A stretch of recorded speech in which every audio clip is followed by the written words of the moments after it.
ఈరోజు ఇక్కడికి వచ్చేసిన ప్రింట్ అనే ఎలక్ట్రానిక్ మీడియా మిత్రులందరికీ పేరు పేరున ధన్యవాదాలు.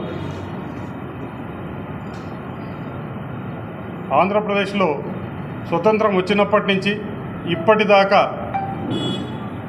రెండు కుటుంబ పార్టీల మధ్యలో రాష్ట్రం మొత్తం ఆర్థిక వ్యవస్థలో కనీసం బీసీలకు ఎటువంటి న్యాయము జరగలేదు. అదేవిధంగా ఆర్థికంగా అయితేనేమి, సామాజికంగా అయితేనేమి, స్వతంత్రం వచ్చినప్పటి నుంచి కూడా బీసీలను ఈ రాష్ట్రంలో 50% పైగా ఉన్న బీసీలందరినీ కూడా ఓటు బ్యాంక్గా మార్చుకొని పూర్తిగా బీసీలందరినూ అణచివేయబడింది. ఇటువంటి ఈ ఆంధ్రప్రదేశ్లో ఉన్న బీసీలకు ఏదో ఒక విధంగా అయినా న్యాయం జరుగుతుందని ఇప్పటిదాకా చూశారు. కానీ ఎక్కడా న్యాయం జరిగిన సందర్భాలు ఎక్కడా కనబడడం లేదు. ఇటువంటి తరుణంలో బోడే రామచంద్ర యాదవ్ గారు బహుజన రాజ్యాధికారాన్ని తీసుకురావాలి, బహుజన రాజ్యాధికారంలో బీసీలకు న్యాయం జరుగుతుందని ఆలోచన చేసి బీసీవై పార్టీ నిర్మాణం చేయడం జరిగింది. ఆ నేపథ్యంలో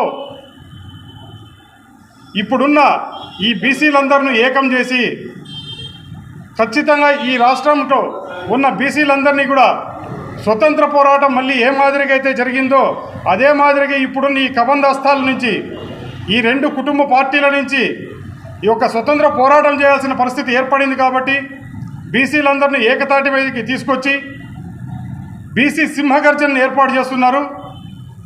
ఈ నెల 22వ తారీఖున విజయవాడలోని నాగార్జున యూనివర్సిటీ ఎదురుగా ఉన్న ప్రాంగణంలో లక్షలాది మందితో బీసీ సింహగర్జన ఏర్పాటు చేయబోతున్నారు.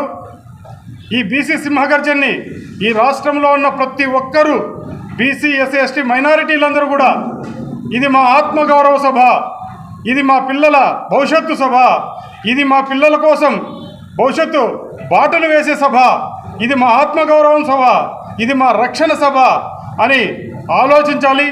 ఎందుకంటే ఈ రాష్ట్రంలో ఇప్పటిదాకా బీసీలకు రక్షణ లేదు.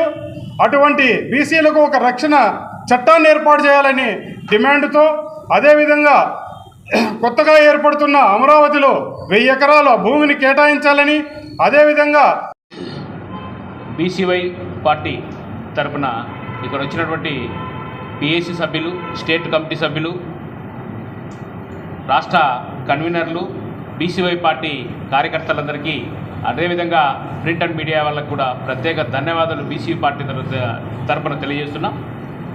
గత 3 సంవత్సరాలుగా బీసీవై పార్టీ ఓన్లీ జనాలకు దగ్గర చేరుతూ జనాలకు ఉన్నటువంటి సమస్యల మీద పోరాడుతూ 3 సంవత్సరాలుగా ప్రతి నిత్యం ప్రతిపక్షంలో స్వపక్షంలో ఉన్నటువంటి పార్టీలను ఎదిరిస్తూ ప్రజలకు ఎక్కడైతే అన్యాయం జరుగుతుందో అన్యాయం మీద మా వ్యవస్థాపకుడు, జాతీయ అధ్యక్షుడు రామచంద్ర యాదవ్ ఒంటరిగా పోయి ఈరోజు వేల సైన్యంతో తయారై బీసీలకు ఎక్కడ అన్యాయం జరిగినా కూడా దాని మీద గర్జించడం జరిగింది. ఆ తరుణంలో ఈరోజు బీసీవై పార్టీ ఈ నెల ఫిబ్రవరి 22వ తారీఖున రాజధాని నడిబొట్టున గుంటూరు హైవే మీద ఉన్నటువంటి నాగార్జున యూనివర్సిటీ ఆపోజిట్లో ఆ గ్రౌండ్ కూడా పూలే గ్రౌండ్గా నామకరణం చేయడం జరిగింది. ఆ గ్రౌండ్లో భారీ బహిరంగ సభ ఏర్పాటు చేయడం బీసీవై పార్టీ తరఫున ఏర్పాటు చేయడం జరిగింది. ఆ ఏర్పాటు చేసే సందర్భంలో ప్రతి జిల్లాలో ఉన్నటువంటి క్యాడర్ ఏదైతే పార్టీ తరఫున ఉన్నారో క్యాడర్తో సత్సంబాలతో అందరినీ కలుపుకొని పోయి జిల్లాతోనా, నియోజకవర్గంతోనా, మండల స్థాయిలో, గ్రామ స్థాయిలో పార్టీని మేము చేస్తున్నటువంటి కార్యక్రమాల్ని ప్రజల్లోకి తీసుకొని పోతూ సింహగర్జనకు ఖచ్చితంగా తరలి రావాల్సిందిగా, సింహగర్జన కూడా అన్ని కులాలు కూడా రాజ్యాధికారం దిశ వైపు అడుగులు వేయాలి. ఎస్సీ, ఎస్టీ, బీసీ, మైనార్టీ వర్గాలు, సంపన్న వర్గాలు మాత్రమే రాజకీయంగా ఎదుగుతున్నాయి. ఓన్లీ వచ్చి 60 ఏళ్ళు గడుస్తున్నా కూడా ఇప్పటికీ మనల్ని పాలిస్తుండేది కేవలం 2 కులాలే, అగ్రవర్ణాలే. ఇన్ని ఏళ్ళు గడుస్తున్నా ఒక బీసీ కానీ, ఒక ఎస్సీ కానీ, ఒక ఎస్టీ కానీ ముఖ్యమంత్రి అయిన దాఖలాలు లేవు.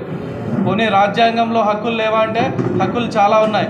ఏ రాజకీయ పార్టీ వచ్చినా మీరు 55% ఉన్నారు బీసీలు, ఎస్సీ, ఎస్టీలు, మీరే 80% మీరే మాకు అండగా ఉండాలో, మీరే ముఖ్యులు, మీరే రాజ్యాంగాన్ని నడిపించాలో, మీరే చట్టాలు నడిపించాలని పేరుకే నామమాత్రంగా చెప్తున్నారు. కానీ ఏ పార్టీ కూడా ఒక బీసీని ముఖ్యమంత్రిని చేస్తామని ఇంతవరకు ముందుకు రాలేదు. సో ఇప్పుడు రామచంద్ర యాదవ్ గారు ధైర్యంగా బీసీలకు రాజ్యాధికారం తీసుకురావాలనే ముఖ్య దృఢ సంకల్పంతో ముందుకు వస్తున్నారు. సో అందుకు మేము భారత్ బహుజన్ ఫ్రంట్ తరఫున బోడే రామచంద్ర యాదవ్ గారి యొక్క సంకల్పానికి మేము మద్దతు తెలియజేస్తున్నాం. అలాగే ఈరోజు ప్రభుత్వాన్ని కూడా మేము డిమాండ్ చేస్తున్నాం. ఎందుకంటే ఇన్ని కార్పొరేషన్లు ఏర్పాటు చేస్తున్నారు, నామమాత్రంగా పదవులు ఇచ్చేసి వాళ్ళని పక్కన పెట్టేస్తున్నారు. కానీ బీసీలని కానీ ఎస్టీలని కానీ ఏ మంత్రి పదవిలో పెట్టినా వాళ్ళకి ఎటువంటి అధికారాలు ఇవ్వట్లేదు. కేవలం నామమాత్రపు పదవులోటి మెడలో బోర్డు తగిలించేసి వాళ్ళని సైలెంట్ చేస్తున్నారు తప్ప ఏ ఉద్యమాన్ని ముందుకు పోనీయట్లేదు, వాళ్ళకి ఎటువంటి న్యాయం చేయట్లేదు. సో అందుగా ఈ సందర్భంలో ముఖ్యంగా రామచంద్రరావు గారు ఈ సంకల్పంతో ముందుకు వస్తూ బీసీలకు రాజ్యాధికారం, అలాగే ఈ బీసీ రక్షణ చట్టం ఎలక్షన్ ముందు చాలామంది చాలా చెప్తున్నారు. కానీ వాళ్ళ మేనిఫెస్టోలో ముఖ్యంగా పెడతారు బీసీలకు రక్షణ చట్టం, అట్లాగే స్థానిక సంస్థల్లో రిజర్వేషన్ ఇస్తామని.